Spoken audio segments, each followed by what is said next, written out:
ఈ మధ్య పేపర్లో చూశాను, ఎక్కడున్నాయి ఇవన్నీ అనే ఒక విమర్శ పేపర్లో కనపడుతుంది. ఎక్కడున్నాయి 20 లక్షల జాబులు, ఎక్కడున్నాయి 23 లక్షలు, ఎక్కడున్నాయి అని చెప్పి విమర్శ చేయడం జరుగుతుంది.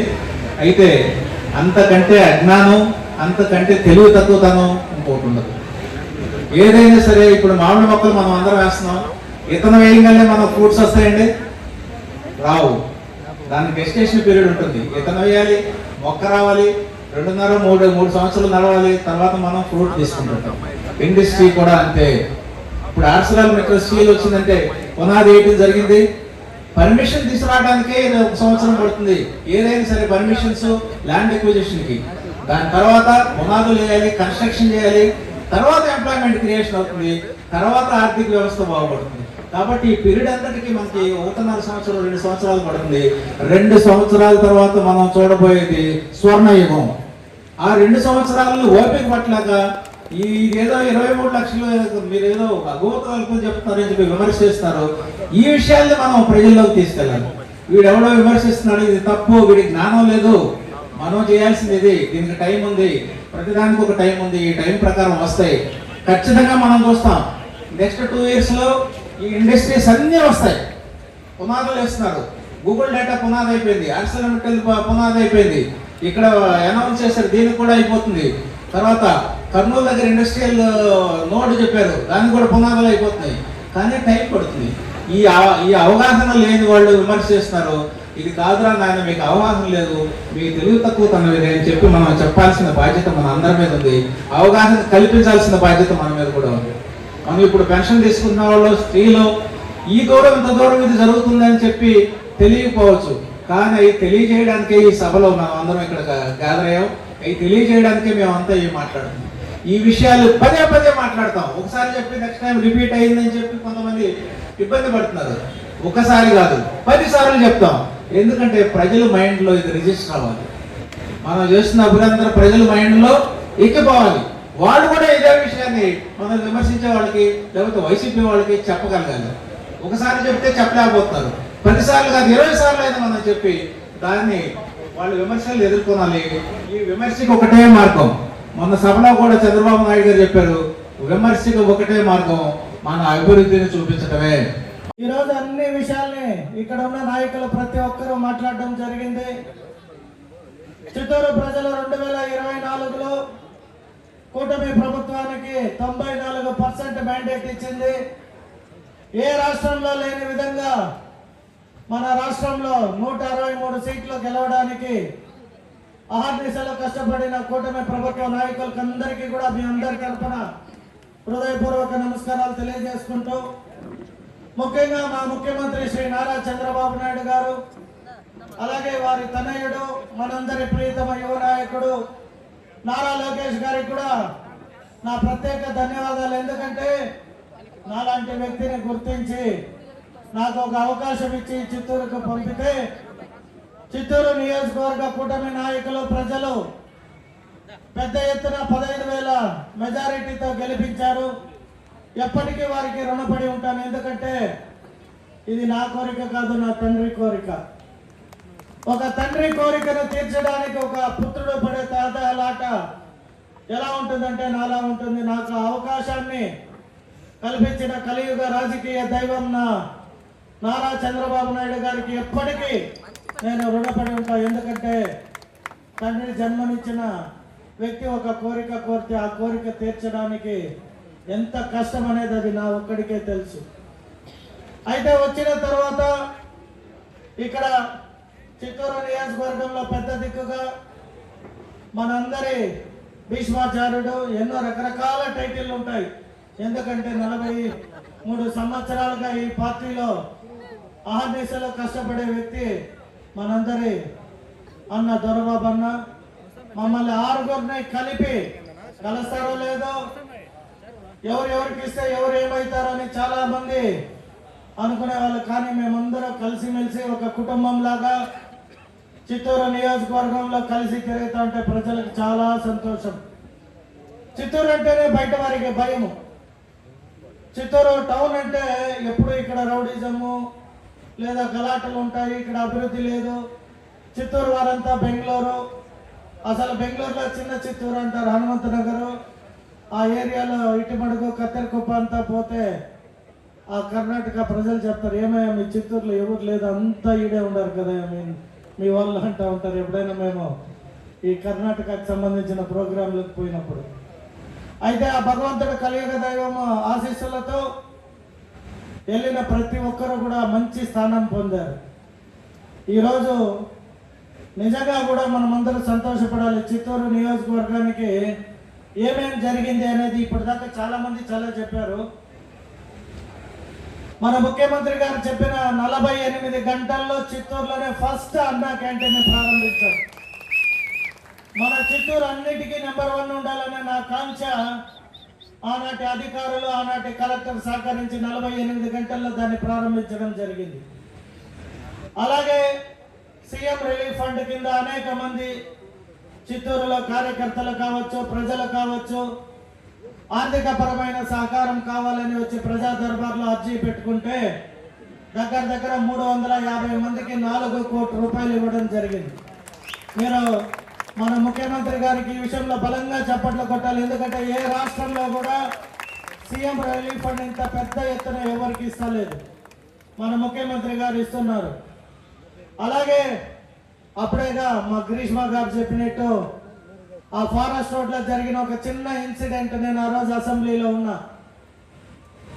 ఆ కలర్ జిరాక్స్ తీసుకుపోయి పవన్ కళ్యాణ్ గారిని మన ముఖ్యమంత్రి గారిని యువ నాయకుడిని కలిసిన తక్షణం దానికి ఉన్న నిధులు 5 కోట్ల రూపాయలు శాంక్షన్ చేశారు. ఆ ఫారెస్ట్ రోడ్ని కూడా ఒక అద్భుతమైన మోడల్ రోడ్డుగా నిర్మించడం జరిగింది. అలాగే చాలా మంది చెప్తారు చిత్తూరు అనగానే ఎక్కడ కూడా 6 గంటల తర్వాత చీకటే ఉంటుంది, సెంటర్ లైటనింగ్ లేదు, రోడ్డు వైడనింగ్ లేదు. ఎన్నో పక్కన ఉన్న నియోజకవర్గాల్లో మెయిన్ రోడ్లంతా బాగా అభివృద్ధి జరిగింది. నెల్లూరు కానీ, ఒంగోలు కానీ, గుంటూరు కానీ, విజయవాడ, అట్లే కాకినాడ, రాజమండ్రి, వైజాగ్ సిటీ కూడా తిరుపతితో పాటు అద్భుతంగా తయారైంది. మన చిత్తూరు మెట్రోపాలిటన్ సిటీస్కి దగ్గరగా ఉంది, కానీ అభివృద్ధి చెందలేదు అన్నారు. అలాగే దాని జోలికి పోతే ప్రజలు ఓటేయరు అని చెప్పినారు. నేను ప్రజలకు సేవ చేద్దామని వచ్చాను, సేవకుడిగా ఉండాలని వచ్చినాను. కాబట్టి నాకు రాజకీయాలతో సంబంధం లేదు. మళ్ళీ కూడా నేను రాజకీయ నాయకుడు అవుతానో లేదో అవన్నీ పక్కన పెడితే ప్రజలు ఇచ్చిన అవకాశాన్ని సద్వినియోగం చేసుకునేకి మొట్టమొదట అందరినీ ఒప్పించి ఆ రోడ్ వైడనింగ్ ప్రారంభించడం జరిగింది. మొట్టమొదటిగా మీరు చూస్తే కోర్టు ముందర ప్రతి ఒక్కరికి భయం ఉంటుంది. కోర్టుని తాకాలన్నా, కోర్టుకు సంబంధించిన వ్యవహారాల్లో ఏలు పెట్టాలన్నా. అయితే నేను ఫస్ట్ కోర్టు న్యాయం చెప్పే ఆ స్థలమే అన్యాయంగా రోడ్డు పైన కట్టేసి వేరే వాళ్ళని పోయి రోడ్డు ఇమ్మంటే ప్రజలు అది హర్షించారు. కాబట్టి ఫస్ట్ కోర్టు స్థలాన్నే అక్కడ కన్విన్స్ చేసి లోపల వేయడం జరిగింది. సో ఆ పని చేస్తుంటే అక్కడ ఎవరో ఒకరు సోషల్ మీడియాలో, ఫేస్బుక్లో ఒక మాట చెప్పారు, చిత్తూరు గాంధీ రోడ్డుకి గాంధీ బతుకుంటే చూసి సిగ్గుపడేవాడు, జాలిపడేవాడు, బాధపడేవాడు అని చెప్పారు. నేను అతనితో సోషల్ మీడియాలో ఒక మెసేజ్ చేసి, నేను గెలిచి 6 నెలలు కాలేదు, నాకు ఇంకా నిధుల పట్ల, అడ్మినిస్ట్రేషన్ పట్ల పట్టు వచ్చిన తర్వాత ఖచ్చితంగా గాంధీ రోడ్డు నిధులు చూసుకొని చేస్తాను అని చెప్పారు. అప్పుడేగా మా షణ్ముగారెడ్డి చెప్పినట్టు మా ఎమ్మెల్యే అంటే బెంగళూరు నుండి స్టైల్గా వచ్చాడు, నిధులు బాగున్నాయి, మంచి డబ్బున్నాడు, మీరు వేసేసి మళ్ళీ తీసుకోవచ్చు కదా అన్నారు. మీరు అలా చేస్తారని మీకు ఓటేసినాం సార్ అని పెట్టారు. సరే, అతని కోరికను కూడా ఎందుకు కాదనేది అని చెప్పి కలెక్టర్ గారిని తక్షణమే కలిసి, సార్ మీరు పర్మిషన్ గ్రాంట్ ఇస్తే నేను అర్జెంటుగా గాంధీ రోడ్ చేయాలి సార్ అని. సార్ ఆల్రెడీ మనం ఇది హై రోడ్డు స్టార్ట్ చేసాం కదా, మరి దాన్ని మనం పూర్తి చేయకుండా ఆ రోడ్డుకి పోతే ఎలా అని చెప్పారు. సార్ హై రోడ్ అనేది ఆల్రెడీ ఒక డిస్ప్యూటెడ్గా ఉన్నారు, ప్లస్ అక్కడ ఒక అసోసియేషన్ పెట్టుకొని కొందరు అటు ఇటుగా ఉన్నారు సార్, అది టైం పట్టేటట్టుంది, దానికి నిధులు కూడా పెద్ద ఎత్తున కావాలి. గాంధీ రోడ్ అయితే చిన్నపాటి నిధులతో మనం దాన్ని అభివృద్ధి చేసి చూపిస్తే ప్రజలకు ఒక నమ్మకం కలుగుతుంది అని చెప్పారు. ఎమ్మటే శాంక్షన్ చేశారు. అక్కడ చిన్నపాటి ఇబ్బందులు ఉన్నా కూడా అక్కడ ఉన్న గాంధీ రోడ్డు ప్రజల్ని ఖచ్చితంగా మెచ్చుకోవాలి. మీ అందరి తరఫున గట్టిగా వాళ్ళకి చప్పట్లు కొట్టండి. ఎందుకంటే ఎక్కడ కూడా కాంపన్సేషన్ ఆశించలే, డబ్బులు ఆశించలే, టీడీఆర్ ఆశించలేదు. వారికి పోయే స్థలం మొత్తము ఫ్రీగా ఇచ్చి మాకు ఒక మంచి ఎమ్మెల్యే వచ్చాడు, రోడ్డు చేస్తున్నాడంటే మేము కూడా సహకరిస్తామని ఆ రోడ్డుకి అందరూ సహకరించారు. ఈరోజు ఆ రోడ్డు అద్భుతంగా తయారయ్యింది. అదేవిధంగా పలమనేరు రోడ్ గాంధీ సర్కిల్ నుండి మన కాఫీ డే దాకా చూస్తే అటు మెట్రోపాలిటన్ సిటీ నుండి వచ్చే ప్రతి ఒక్కరు కూడా జగన్ నువ్వు బెంగళూరు నుండి పోయి అక్కడ ఎమ్మెల్యే అయినావు, అట్లీస్ట్ మీ చిత్తూరులో రోడ్ వైడనింగ్ చేసి బ్రాడ్ చేయాలి, మేమంతా చిత్తూరుకు వస్తే రోడ్లు చాలా చిన్నవిగా ఉంది, అన్ఈవెన్గా ఉంది అని చాలా మంది చెప్పారు అక్కడ పెళ్ళిళ్ళకి దీనికి వెళ్తే. సో ఆ రోడ్డు కూడా ప్రారంభించడం జరిగింది. దానికి కూడా డిస్ట్రిక్ట్ మినరల్ ఫండ్స్లో నుండి కలెక్టర్ గారు 16 కోట్ల రూపాయలు శాంక్షన్ చేయడం జరిగింది. టెక్నికల్ శాంక్షన్ వచ్చింది. ఇప్పుడు ఇంకా ఈరోజు రేపు మన మున్సిపల్ కమిషనర్ గారు టెండర్లు పిలుస్తారు. ఖచ్చితంగా పాతది ఒక 4.5 కోటి, ఇది ఒక 16-20 కోట్ల రూపాయలతో ఆ రోడ్డును కూడా అత్యంత అద్భుతమైన రోడ్డుగా తయారు చేయడానికి ఆల్రెడీ టెండర్ల వర్క్ కూడా ప్రాసెస్లో ఉంది. అలాగే మీరు చూస్తే ఈ కొంగారెడ్డిపల్లి పుత్తూరు రోడ్డు ఆల్రెడీ 2 సార్లు రోడ్డు డివైడర్ లైటనింగ్లు కూడా వేసి కలెక్టరేట్ ముందర చూశారంటే కలెక్టర్ బంగ్లా దగ్గర, కలెక్టర్ అంటే ఈ జిల్లాకి మెజిస్ట్రేట్, సుప్రీం పవర్ ఉన్న వ్యక్తి. మనము చేయకుండా ప్రజలను అడిగితే ఎవరు రోడ్డు ఇరు సార్, ప్రతి ఒక్కరికి మీ కలెక్టర్ బంగ్లా ఇది, దీన్నే కొట్టాను మీదెంత అని చెప్పి ప్రజలకు అర్థమయ్యే విధంగా నచ్చ చెప్పి రోడ్డు చేయాలని చెప్పి మీదే కొట్టాలి సార్ అని కలెక్టర్ గారిని అడిగితే చిరునవ్వుతో శాంక్షన్ చేశారు. వారికి కూడా మీరు పెద్ద ఎత్తున చప్పట్లు కొట్టి మీ ఒక ఇది పలకాలి. ఎందుకంటే ఇంతకు మించి వారు ఏం ఆశించారు మీ దగ్గర నుండి. చిత్తూరు ప్రజల నుండి ఎంపీ గారైనా, ఎమ్మెల్యే గారైనా, కలెక్టర్ అయినా, మేయర్ గారైనా, చుడా చైర్పర్సన్ అయినా మీ నుండి ఏమన్నా ఆశిస్తామంటే మీ చప్పట్లు కొట్టి మీరు ఎంకరేజ్ చేస్తే మాత్రమే మేము చాలా ఆనందంగా పెళ్ళం బిడ్డల్ని మా ఆస్తి పాస్తుల్ని కూడా అమ్మైనా ఎప్పుడైనా ఖర్చు పెట్టాల్సిన సందర్భం వస్తే పెట్టేకి సంతోషపడతాం. అంతకుమించి మేమేమి కోరుకునేకి వేరే పార్టీ నాయకులు మాత్రం రాష్ట్రాన్ని దోచేసి అమ్మేసి మళ్ళీ ఈరోజు వచ్చి ఎమ్మెల్యేకి ఎలా ర్యాంక్ వచ్చింది, ఎమ్మెల్యే ఏం చేశాడు అన్నాడు. ఎమ్మెల్యే ఏం చేశామని 330 కోట్ల రూపాయలకి మీరు ఆర్టీఏ కింద ఏది కావాలన్నా ఇక అనుమానం ఉంటే, డౌట్ ఉంటే అప్లై చేసి తీసుకోండి. పని చేసిన రోడ్లు శిలాఫలకాలు ఉంటాయి. అప్పుడప్పుడు చెప్తుంటా మా చంద్రప్రకాష్ అన్నతో తమాషగా ఉన్నాయి, మా అక్కది నీది పెద్ద పెద్ద అక్షరాలతో గిరవాణి చంద్రప్రకాష్ అని వేసుంటారు. నాకు కూడా చూసినాక ఒక స్వార్థం వచ్చింది, నీకు పోటీగా నేను కూడా పని చేసి బోర్డులు వేయాలన్నా అని చెప్పాను. అంటే వారు కూడా బాగా పనిచేశారని చెప్తున్నా. అంటే ఒక్కొక్కరు ఇన్స్పిరేషన్ ఒక్కొక్క దీనికి. అలాగే మనం ఎలక్షన్ సమయంలో సూపర్ 6 అనే 6 విషయాలు మన ముఖ్యమంత్రి గారు ఎలక్షన్ సమయంలో హామీ ఇవ్వడం జరిగింది. హామీ ఇచ్చిన ప్రకారమే మొట్టమొదటి ఎన్టీఆర్ పెన్షన్ 3,000 ఇస్తా ఉన్న వైఎస్ఆర్ ప్రభుత్వానికి 4,000 ప్లస్ అడిషనల్ గా 3,000, 7,000 రూపాయలు మొదటి నెల ఇచ్చిన ఘనత తెలుగుదేశం ప్రభుత్వం నారా చంద్రబాబు నాయుడు గారు. అలాగే తండ్రి గారి బాటలో పోటీ పడి పయనించే మన యువ నాయకుడు నారా లోకేష్ గారు ఎడ్యుకేషన్ శాఖ మంత్రివర్యులైనాక పిల్లలు బాగా చదువుకోవాలి, వారి తాత వారి తండ్రి ముఖ్యమంత్రులైన మన యువ నాయకుడు అమెరికా దాకా వెళ్ళి చదివి ఉద్యోగం చేసి విజ్ఞానం జ్ఞానం పొంది వచ్చారు. సో అలాగే చదువుని ఎవరి దగ్గర దోచుకోలేరు. ఆస్తులు ఉంటే దోచుకోవచ్చు, భయపెట్టచ్చు, బెదిరియచ్చు, తీసేసుకున్నారు. మరి ముఖ్యంగా గడిచిన 5 సంవత్సరాల ఆస్తులు మీరు చూస్తే 22 ఏలో పెట్టేసిందనే బెదిరించి భయపెట్టి అనేక మంది ఆస్తులను కూడా కాజేసిన ప్రభుత్వం వైఎస్ఆర్ ప్రభుత్వం. అలా కాకుండా ఉండాలి అంటే పిల్లలు బాగా చదువుకుంటే వాళ్ళు ఈరోజు దేశం కాదు ప్రపంచమంతా ఐటీ రంగంలో నెంబర్ 1 స్థానంలో మన ఆంధ్ర రాష్ట్ర ప్రజలు మన వారు పనిచేస్తున్నారంటే దానికి కారణం ఆ రోజు నారా చంద్రబాబు నాయుడు, రాబోయే రోజులకి మా నారా లోకేష్ గారు. వారు ఎమ్మటే తల్లికి వందనం అని 7 మంది ఉన్న మన 6వ డివిజన్లో ఒక మైనారిటీ కుటుంబం మేము ఏమో మీకు తల్లికి వందనం వచ్చిందా అని అడిగితే వారు కొద్ది సిగ్గుపడి దాక్కుంటా ఉన్నారు. మీరేం భయపడాల్సిన అవసరం లేదు, రండి అన్నాం. ఎందుకంటే ఆ కుటుంబం గతంలో వైఎస్ఆర్ పార్టీ అయితే మనం వచ్చిన తర్వాత 7 మందికి తల్లికి వందనం ఇచ్చే కాడికి వారిలో ఆనందం, చిన్నపాటి బాధ. మేము అటువంటి ప్రభుత్వంలో గతంలో ఉన్నాము, ఈ ప్రభుత్వంలో ఓటేయలేకపోతే అని ఖచ్చితంగా చెప్తున్నా. ముఖ్యమంత్రి గారు ఇచ్చిన మాట ప్రకారం 3 సిలిండర్లు కూడా దీపం 2 పథకం కింద మా మహిళలకు ఇవ్వడం జరిగింది. అలాగే ఇంట్లో కానీ లేదా ఏదైనా వ్యాపారాలు లేని మహిళలు వారు తల్లిదండ్రుల దగ్గరికి పోవాలన్నా, లేదా వాళ్ళ బంధువర్గం దగ్గరికి పోవాలన్నా, లేదా పిల్లలు తీసుకొని ఎక్కడికైనా ఆహ్లాదకరమైన స్థలాలకు పోవాలన్నా ప్రతి ఒక్కటి డబ్బుతో ముడిపడి ఉంటుంది. అటువంటి ఆలోచన లేకుండా ఎక్కడికి కావాలన్నా ఫ్రీగా ప్రయాణించే విధంగా స్త్రీ శక్తి అనే ప్రోగ్రాంతో మహిళలకి ఉచిత బస్సు ప్రయాణాన్ని కూడా ప్రవేశపెట్టిన గొప్ప నాయకుడు మన నాయకుడు నారా చంద్రబాబు. ఇలా చెప్పుకుంటా పోతే అనేకం చెప్పడానికి సాయంకాలం 4 గంటలు పడుతుంది. అయితే ఒకటి చెప్పదలుచుకున్నా, వారిద్దరు నాయకుల స్ఫూర్తితోనే నరేంద్ర మోడీ గారు అటు కేంద్రంలో, ఇటు నారా చంద్రబాబు నాయుడు గారు, మనందరి పవర్ స్టార్ పవన్ కళ్యాణ్ గారు వారి ఒక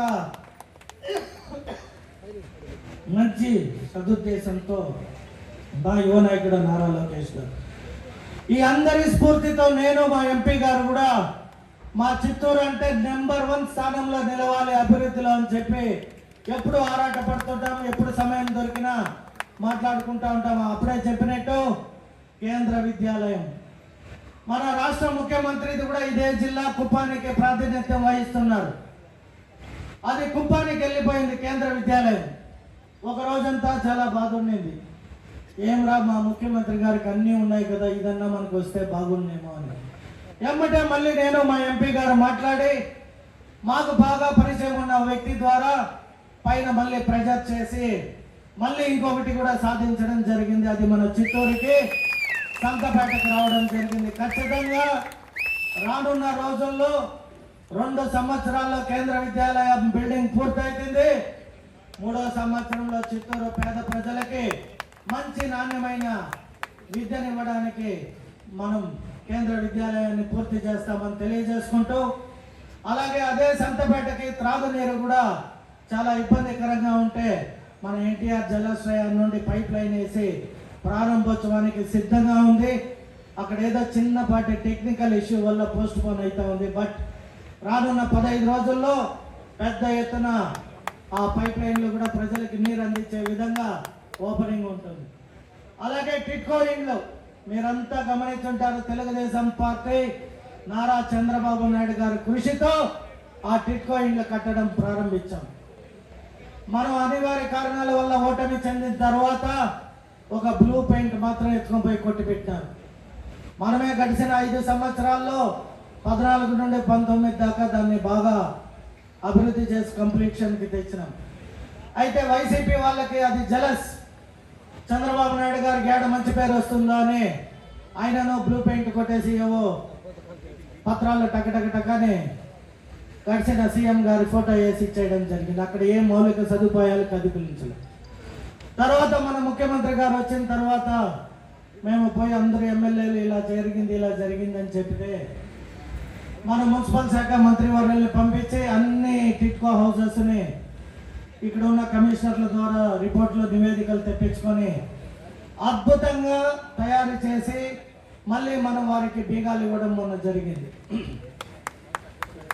మీ అందరికీ చిత్తూరు నియోజకవర్గ ప్రజలకి మా కార్యకర్తలకి ఒకటే చెప్తున్నా, ముఖ్యంగా మా నాయకులకి, కూటమి ప్రభుత్వంలో నారా చంద్రబాబు నాయుడు గారు, అలాగే మోదీ గారు, అలాగే పవన్ కళ్యాణ్ గారు ఎలాగైతే పైన కలిసిమెలిసి పనిచేస్తున్నారో ఇక్కడ చిత్తూరు నియోజకవర్గంలో కూడా ఇక్కడున్న పిఓసీలతో అలా జనసేన పార్టీ బీజేపీతో కూడా కలిసి మనం గట్టిగా రానున్న స్థానిక ఎన్నికల్లో ప్రజల్లోకి వెళ్ళి వైఎస్ఆర్ పార్టీ లాగా మోసంగా భయపెట్టో బెదిరించో నామినేషన్లు చింపేసి మనకున్న స్వతంత్రాన్ని లాక్కునే విధంగా రాజకీయాలు చేయకూడదని తెలియజేస్తూ, మన ప్రియతమ ముఖ్యమంత్రి గారి కోరిక మనం చేసిన అభివృద్ధి దాన్ని ప్రజలకు తెలియజేసి మనం నిజాయితీగా రాజకీయాల్లో ఎన్నికల్లో పాల్గొని గెలవాలి అని తెలియజేశారు.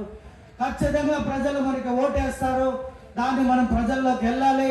మీ అందరూ కూడా కలిసి 3 పార్టీ స్థానిక నాయకులు ప్రిపేర్ అవ్వండి. రానున్న 3-4 నెలల్లో స్థానిక ఎన్నికలు రాబోతున్నాయి. అక్కడ ప్రజలకు నీళ్లు కావాలా, లైట్లు కావాలా, రోడ్లు కావాలా, కాలువలు కావాలా, ఇంకేమి కావాలి అని మీరందరూ కూడా ప్రజల్లోకి వెళ్ళి వారిని స్థానికంగా శుక్రవారం పూట ప్రజా దర్బార్లో మీకు ఏం కావాలో తెలియజేస్తే ఖచ్చితంగా 330 కోట్ల పని చేసిన మనం రాబోయే రోజుల్లో 500 కోట్ల పని చేయడానికి కూడా సిద్ధంగా ఉండాల్సిందిగా కోరుకుంటున్నాం. ఖచ్చితంగా నీవా